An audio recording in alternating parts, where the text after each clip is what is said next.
ప్రియ దేవుని బిడ్డలారా, ప్రతి ఉదయకాలం ఈ దినం దేవుని వాగ్దానం చూస్తున్న ప్రియ దేవుని బిడ్డలందరికీ ప్రత్యేకమైన హృదయపూర్వకమైన వందనాలు. దేవుని బిడ్డలారా, మీ అందరూ బాగున్నారా? ప్రతి ఉదయకాలం వస్తున్న వాగ్దానం చూస్తూ దేవుని మహిమపరుస్తూ ఉన్నారా? అది మంచిది, ఆశీర్వాదం. దేవుని కృపతో ఒక దినాన్ని ప్రారంభించడం అది మేలుకరం, దీవెనకరం. కాబట్టి ఈ దినము దేవుడు మనకి ఏ కృపావాకుగా ఏమిస్తున్నాడు చూద్దాం. పరిశుద్ధ లేఖన గ్రంథంలో వచ్చి ద్వితీయోపదేశకాండం 28వ అధ్యాయము 12వ వచనం చదువుకుందాం.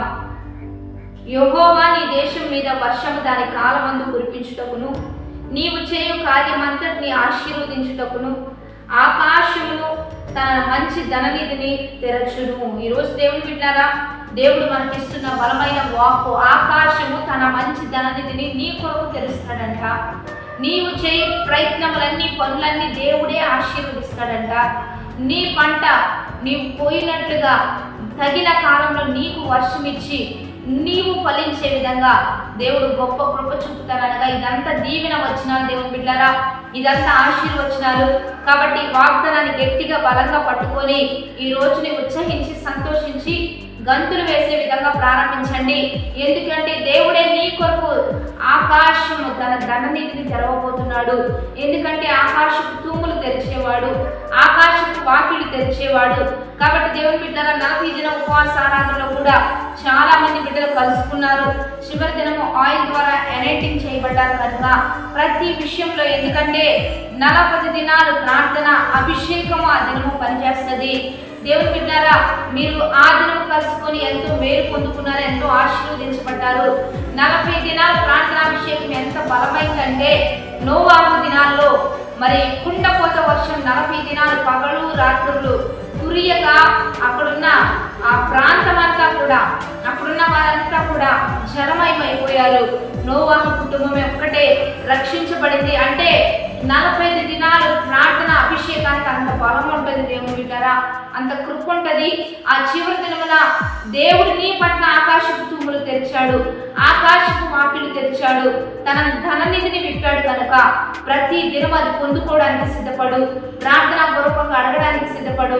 ప్రార్థనా పూర్వకంగా ప్రతి దినాన్ని ఒక ప్రార్థన ద్వారా ప్రారంభించి ఆ మేలంతటినీ కూడా నీ యొద్దకు దేవుడు పంపించడానికే ఈ వాగ్దానం ఇస్తూ ఉండగా నీవు ఏ పనులు చేస్తున్నావో, ఏ కార్యాలను తలపెడుతూ ఉన్నావో, ఏ కార్యాలు చేయాలని, ఏ పనులు జరిగించాలని ఆలోచన కలిగి ఉన్నావో వాటన్నిటినీ నీకంటే నీ దేవుడే ముందుగా ఆశీర్వదించి దాంట్లో నీకు విజయం ఇచ్చే విధంగా దేవుడే సిద్ధపరుస్తూ ఉండగా ధైర్యం తెచ్చుకో, విశ్వాసంతో ముందుకు కొనసాగు, ఆనందించు. ఆకాశపు వాకిలు విప్పేవాడు, ఆకాశపు తూములు తెరిచేవాడు. ఎంతమంది ఇచ్చారో, ఇచ్చి వెళ్ళారో, ఎంతమంది స్పాన్సర్స్ చేశారో మీరందరూ కూడా ఆయన ఆకాశపు వాకిలు విప్పుతానన్నాడు, ఆకాశపు తూములు తెరుస్తానన్నాడు. కనుక ఖచ్చితంగా పంట కోసుకోండి, ఖచ్చితంగా అది మీరు పొందుకుంటారు. ఆ మేలుని దేవుడే ఇక్కడే నేను ధననిధి తెరుస్తాను, ఆ వాకిలు విప్పుతాను, మీకు సమృద్ధినిస్తానంటూ ఉండగా వాగ్దానాన్ని బట్టి ధైర్యం తెచ్చుకుంటూ దేవుని బిడ్డారా, ఈ ఆశీర్వచనాలన్నీ దేవుడే ఈ దినము మనకిస్తూ ఉండగా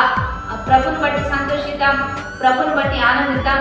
ప్రభునందు మనం చేసే ఏ ప్రయాస వ్యర్థం కాదు కనుక వాగ్దాన పూర్వకంగా ఈ రోజును ప్రారంభిద్దాం, ప్రార్థన చేద్దాం. పరిశుద్ధుల మహోన్నత గొప్ప దేవ, ఈ దినము మీరు మాకు ఇచ్చిన ఈ బలమైన వాక్ వచనాలను బట్టి నీకు మహిమ. ఎంతమంది బిడ్డలు ఈ వాగ్దానం చూస్తున్నారు? ఈ వాక్ వచనాలన్నీ బిడ్డల పట్ల రూఢీపరిచయ్యా, ఆకాశపు ధననిధి తెరువయ్యా, మేము చే ప్రయత్నాలన్నీ ఆశీర్వదించయ్యా.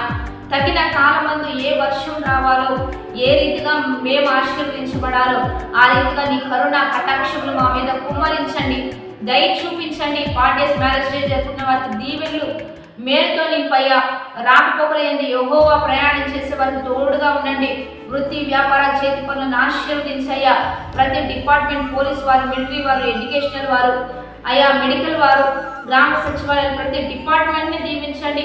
ప్రతి ఒక్కరిని ఆశీర్వదించయ్యా. వారి వారి పనులలో ప్రజలకు మేలు చేయాలి, మంచి చేయాలి. ఆర్థిక బంధకాల నుంచి విడుదల, అప్పుల బంధకాల నుంచి విడుదల, అనారోగ్య సమస్య, BP, sugar, thyroid, asthma, cancer, tumours, ulcers, uterus నుంచి విడుదలయ్యా. చర్మ రోగాల నుంచి, గర్భకోశ వ్యాధుల నుంచి విడుదలయ్యా. దీర్ఘకాలిక రోగముల నుంచి విడుదల పొందుకోవాలి. మేలు చేయండి, మంచి చేయండి, ఆ బంధకాల నుంచి విడుదల పొందాలి. నీరసము, బడలిక, బద్ధకం, సోమరితనం నుంచి విడుదల, పట్టుదల కలిగిన ఆత్మ నుంచి లేపయ్యా, చురుకు కలిగిన ఆత్మ నుంచి బలపరచయ్యా. ఎంతమంది బలపడాలో ఈ వాగ్దానం ద్వారా బలపరచండి. ప్రతి ఒక్కరికి అనేక రీతిలో వివాహం కాని వారికి వివాహాలు, ఉద్యోగం లేని వారికి ఉద్యోగాలు, గర్భఫలం లేని వారికి నూతన క్రియ జరిగించయ్యా. వారికి ఉన్న ప్రతి అక్కర అవసరం తీర్చండి. భూములు కొనేవారు, స్థలాలు కొనేవారు, గృహాలు నిర్మించుకునేవారు పనులు మీరే చేపట్టి సహాయం చేయండి. ఆర్థిక బంధకాల నుంచి విడుదల కార్యం జరిగించండి. కోర్టు కేసు నుంచి విడుదల, గొడవలు, కొట్లాట్ల, అల్లర్ల నుంచి విడుదల, సమాధానంతో శాంతి దూతలో దేశానికి మేలు చేయండి, మంచి చేయండి.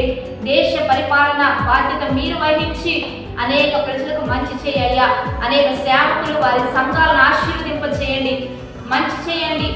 ప్రతి ఒక్కరిని ఉజ్జీవింప చేసి ఈ జేబీఎం మినిస్ట్రీని కూడా ఫలభరితంగా మార్చమని ప్రభువైన యేసుక్రీస్తు నామం పేరిట అడిగి వేడుకొని ప్రార్థిస్తూ ఉన్నాము గొప్ప తండ్రి, ఆమేన్. కాబట్టి దేవుని బిడ్డలారా, ఈ వాగ్దానం అనేక షేర్ చేస్తూ, మంచికి లైక్ చేస్తూ, కామెంట్ చేస్తూ దేవుని నామాన్ని మహింపరుద్దాం. దేవుని బిడ్డలారా, ప్రతి ఉదయకాలం 4:30 నుంచి 5:30 వరకు ఉదయకాల ఆరాధనలు జరుగుతున్నాయి. సాధ్యమైనంత వాటికి మీరు కూడా కలుసుకుంటూ ఉండండి. మనందరం కలిసి దేవుని నామాన్ని మహింపరుద్దాం. Have a blessed day.